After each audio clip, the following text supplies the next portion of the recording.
Kapapasok lang na balita mula North Avenue Station hanggang Shaw Boulevard lamang ang biyahe po ng MRT sa mga oras na ito. Para sa detalye, may live report si Oscar Oida. Oscar. Yes, Rhea, tama yung sinabi mo, no?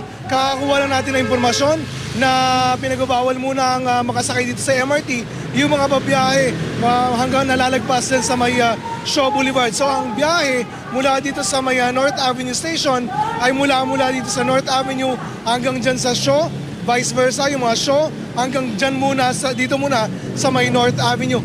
Very limited, Rhea, yung nakuha nating impormasyon mula sa security nitong MRT North Avenue.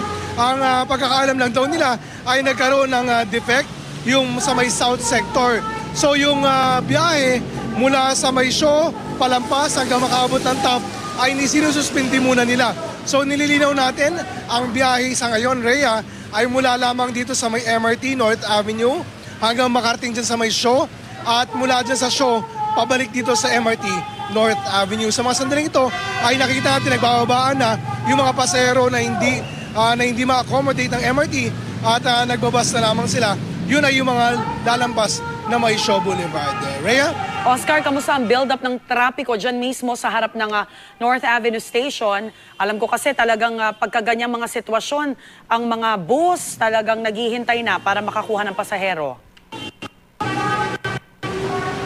Yes, in fairness, Rhea, nandito na yung mga kagawad ng MMDA para i-guide sana yung traffic. Pero hindi mapigilan yung paghinto ng mga bus, ng mga FX, ng mga taxi dahil yung mga pasahero nagbababaan mula dito sa North Avenue Station ay nagpapara na dito mismo sa may tapat ng istasyon. Pero pilit naman itong sinusolusyonan ng mga kagawad ng MMDA na nakikita natin sa lugar sa mga sandaling ito. Rhea? Oscar, may pasabi ba? Anong dahilan?